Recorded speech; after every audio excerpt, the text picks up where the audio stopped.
que é apostasia? Boa pergunta. Monarca, com sua licença, eu vou pro grego de novo. Tudo bem, fica à vontade.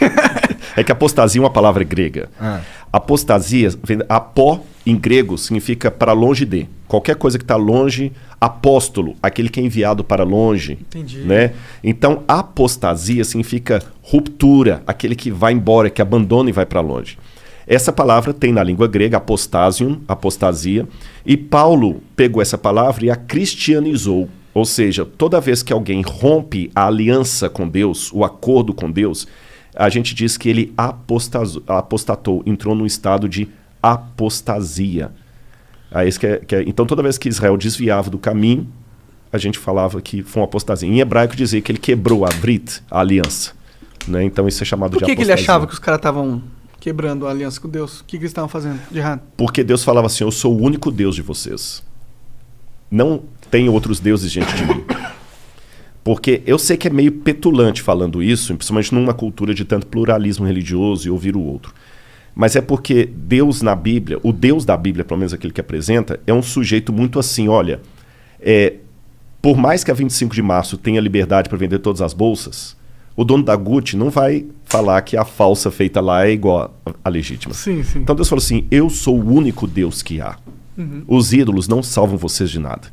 Não corram atrás dos ídolos. E o povo fazia o ídolozinho. Ele falou, tá bom, então se lasquem. Já que Baal é Deus, então vamos procurar ajuda a Baal. Então Deus tirava a proteção dele e o povo se lascava. Aí veio Nabucodonosor e destruiu a cidade de Jerusalém. Agora, esse negócio que Deus tirava a proteção dele e o povo se lascava, eu tenho que explicar. Não é que Deus é uma criança com uma lupa na mão, queimando formiguinha, que ele gosta de ver o sofrimento dela. É uma questão de consequência. Você sabe, assim, eu sei que isso aqui é um pouco clichê que eu vou falar, mas você sabe que o mal como entidade não existe. O diabo.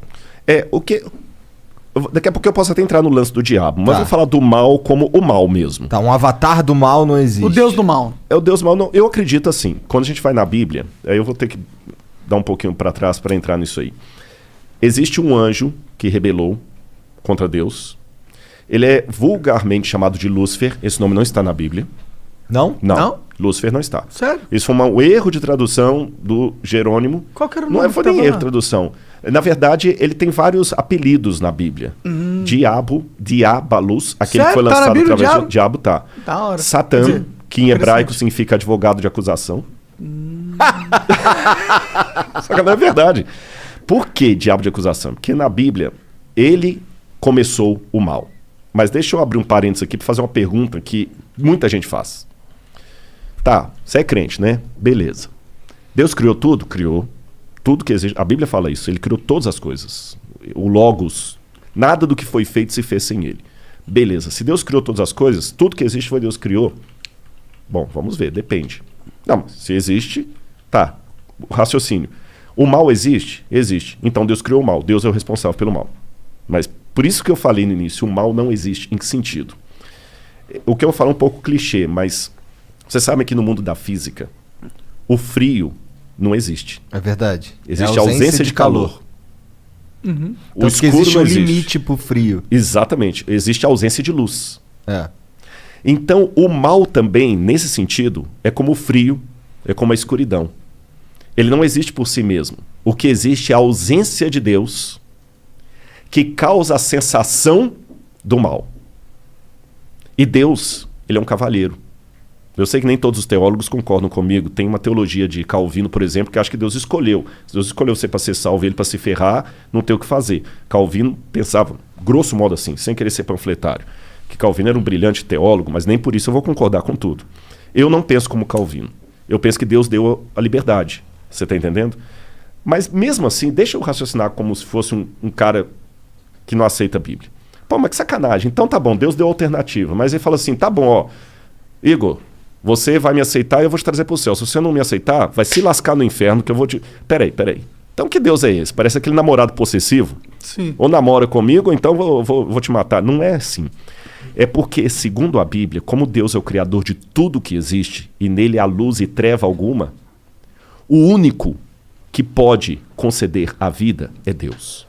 Então, quando Deus fala desesperadamente, meus filhos, aceitem-me, porque senão vocês vão se lascar, Não é como o namorado possessivo que fala com a menina assim, ou namora comigo, senão eu vou pegar um revólver e vou te matar. Não é isso.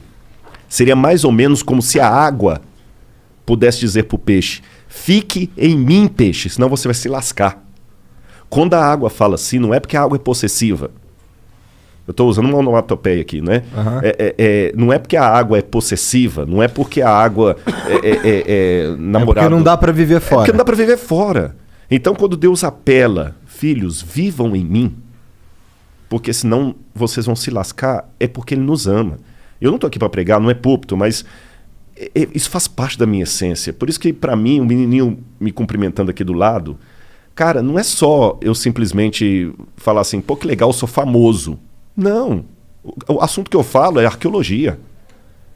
É porque se o que eu falo for verdade, eu não posso ficar calado, Igor. Você está entendendo? E aquele lance que eu falei da cruz de Cristo, os romanos crucificaram milhares de pessoas.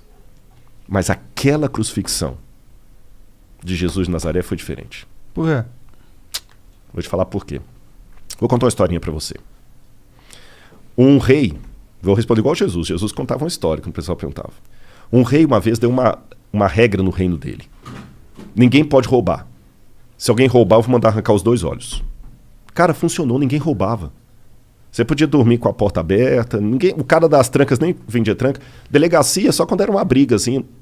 Até que um dia chegaram pro rei e falaram assim, majestade, nós pegamos um rapaz roubando aqui, a sua lei fala que tem que ter os 2 olhos arrancados. Ele falou, tudo bem, só que tem um problema, é o seu filho. É o príncipe. E aí? Vocês têm filhos? Tenho. Eu não tenho. O que você faria, monarca? Você é o rei. Se eu sou o rei, eu mando arrancar os olhos. E você, Igor?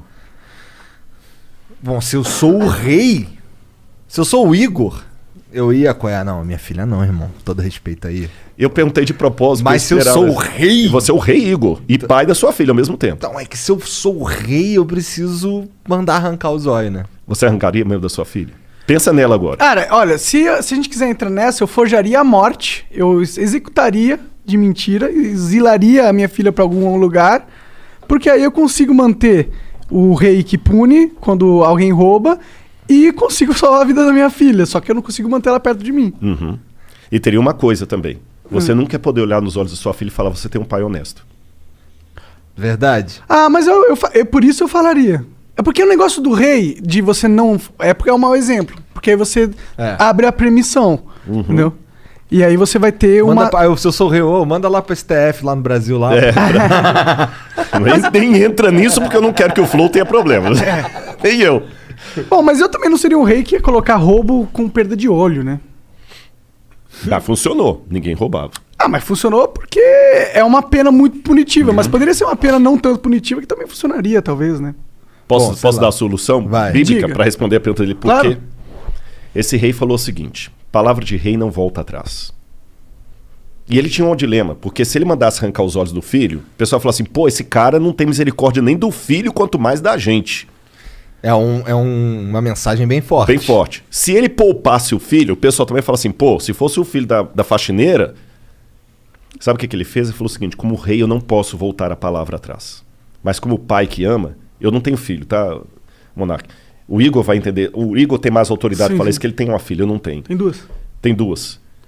Como pai, eu também não posso negar a salvação para o meu filho que errou, mas está arrependido.